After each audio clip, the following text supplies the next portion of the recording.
여러분 간단해요. 저번 대선도 진영 대 진영으로는 진 선거예요. 무슨 얘기냐? 심상정이 출마를 안 해서 심상정 표가 이재명한테 갔다고 하면 윤석열 대통령 떨어졌습니다. 심상정이 80몇만 표 득표했거든요. 이걸 37만 표가로 이겼잖아요. 심상정이 출마를 하지 않았다면 이재명이 대통령이 됐을 겁니다. 저번 대선마저 좌파 대 우파로 보면 좌파가 표를 더 많이 가져간 겁니다. 윤석열 대 이재명이 이긴 거죠. 자, 지금 이 선거도요, 여러분. 민주당 대 국민의힘은 국민의힘이 밀리지 않습니다. 근데 저는 뭐 조국혁신당인가 뭔가 잡다한 거 있잖아요. 쟤네들이 지역에서 정의당, 진보당 이런 애들 합치면 또 3%, 4% 되지 않습니까? 이런 것까지 전부 다 민주당한테 몰빵 밀어줬거든요. 지금 뭉치자라는 얘기를 하시는 분들이 많아요. 뭉치자라는 얘기를 하시는 분들 많은데 뭉치자도 여러분 실무예요. 뭉치자도 실무고 민주당은 그 뭉치자라는 거로 정치 협상을 했고 그거를 공천 전에 조율을 다 했어요. 공천 전에 조율을 다 해서 너는 비례 몇 개 가져가고 너는 지역구에서 연제구 같은데 진보당 니네가 출마하고 이렇게 되니까 나머지 지역에서 너희들한테 요렇게 그 의석수를 확보하게 해줬으니 나머지 지역 모두 다 해서 민주당 후보 찍어야 되는 거다. 이렇게 정치 협상을 해버려요.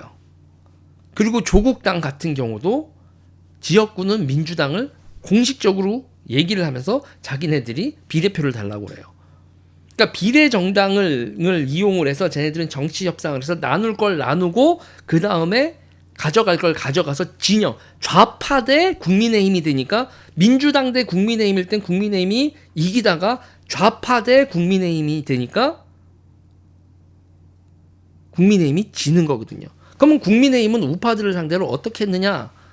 그래서 제가 오늘요 칭찬하고 싶은 정치인이 한 명 있어요. 이용이요, 이용. 자 보세요. 우리가 있잖아요. 민주당에서 저쪽 0.5%, 1%의 얘를 지지율을 나오고 있는 데를 상대하는 거. 그럼 요번에 보면 여러분 그 이용 후보 지역구에서 이용 후보의 지역구가 추미애 나온 지역구거든요. 추미애 대 이용이 붙는데 거기에 주옥순 후보가 있었어요. 주옥순 후보가 있었는데 여론조사에서 2%까지 나왔어요. 2%를 뚫고 있었거든요. 그랬는데 오늘 드랍을 했어요. 그럼 여러분들이 제가 드리고 싶은 말씀은 주옥순 후보에 대해서 여러분들 별로라고 생각하시는 분들 정말 많을 거예요. 정말 대부분이 주옥순이 어떻게 2%나 이럴 수 있을 거예요. 그래도 그 2%를 양보한 거예요. 양보해서 이용한테 갖다 붙여준 거란 말이에요. 제가 왜 이용 후보를 칭찬하고 해야 되냐면 공식적으로는 얘기는 하지 않았지만 제가 이제 유튜브 방송을 하면 사실이냐 뭐냐 논란이 될 수도 있겠지만 주옥순 대표한테 감사하다는 후보 사퇴해 주셔서 감사하다는 전화 인사를 했대요. 그래서 제가 그 정도만 해도 이용 훌륭한 인간이다라고 하는 거예요. 주옥순 당신한테 무엇을 해주겠다 약속해주겠다 뭐 이런 것까지도 바라지도 않아. 감사합니다 전화만 해도 이용임이 국민의힘 입장에서 이용 정도만 돼도 정말 훌륭한 거다. 무슨 얘기냐면 여러분 내가 왜 저런 애들을 상대해 라고 감사 인사도 안 하면서 단일화해 뭉쳐 이런단 말이죠. 왼쪽은 경기도 때 보세요. 경기도 선거 때 제가 강용석 후보를 지지해서 강용석을 존중해야 된다고 얘기한 게 아니었어요. 김은혜하고 국민의힘은 강용석을 무시하면 큰 화가 될 수 있으니 단일화를 협상을 해라.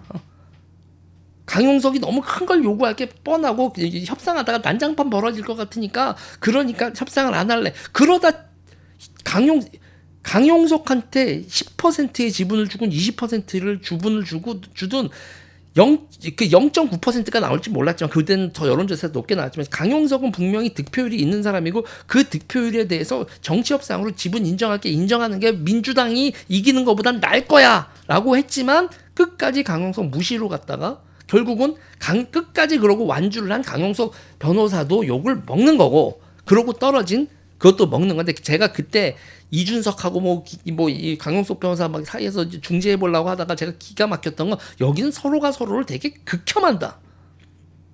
극혐을 하면 합쳐집니까? 안 합쳐지죠. 그리고 지금 여기서 이제 제가 이거 하는 건 자유통일당, 자민당 이런 보수 군소 정당들 있잖아요. 합치면 지역구에서 3% 지지율이 나오는 곳도 있고 그 이하도 있는데 3% 정도까지는 나온단 말이에요. 그러면 거기서 후보를 드랍을 해주겠죠. 일단 자통당 기존 다 드랍을 해주는 거예요. 아, 이거 내가 청기 누설인가? 그런데 그거에 대해서 최소한 제가 얘기하고 싶은 게 크게 부탁하는 것도 아니에요. 못난 것들이 알아서 드랍했네. 이런 자세는 너무 곤란하다. 원희룡 후보도 유동규한테 고맙다는 전화는 한 번은 해야 되는 거 아니야? 직접? 제가 얘기하고 싶은 건 원하는 거 합쳐야 되는 거 해주긴 해주는데 국민의힘은 민주당한테 이 단일화의 자세부터가 틀려먹었다. 니네가 어디 한번 이 우파 진영에 따른 시민단체가 됐던 군소 정당이 됐던 존중이라는 걸 하면서 단일화를 요구한 적이 있냐는 얘기예요. 그러니 진영 대 진영 싸움이 저쪽은 진영이 뭉쳐서 조직으로 뭉치는데 여기서는 그냥 대중들의 뭉치자라는 구호에 그렇지 우리가 이런 거니까 찌그러주자 이렇게밖에 안 되는 거죠. 이러니까 선거가 이 모양 이 꼴로 나가는 거예요. 그러니까 왜 그렇게들 한심하냐고. 그래서 저는 그래요. 저는 그런 거예요. 오늘 다시 한번 말씀드리지만 이용 후보가 주옥순 후보한테 사퇴했다고 고맙다. 어쨌든 여러분이 좋든 싫든 2%의 여론조사가 나왔던 주옥순 후보의 사퇴에 대해서 고맙다고 전화를 한 이용 정도면 하남에 사시는 분들 이용 정도는 그래도 에이 그래 윤석열 측근이고 뭐 어쩌고저쩌고 내가 안 찍어줄 그래도 진영으로 생각해서 한 번 정도 인사해줘. 이 정도는 이렇게 이용에 대해서 칭찬해줄 마음이 있다 이거지. 그 정도만 돼도 이 국힘에서 대단한 인격자다. 아주 그냥 거의 벼슬 아치다 아주 높으신 분들 났는데 그 와중에도 이용 정도면 정말 겸손하고 모범적인 것까지는 아니지만 아무튼 그 정도 되는 것도 없다.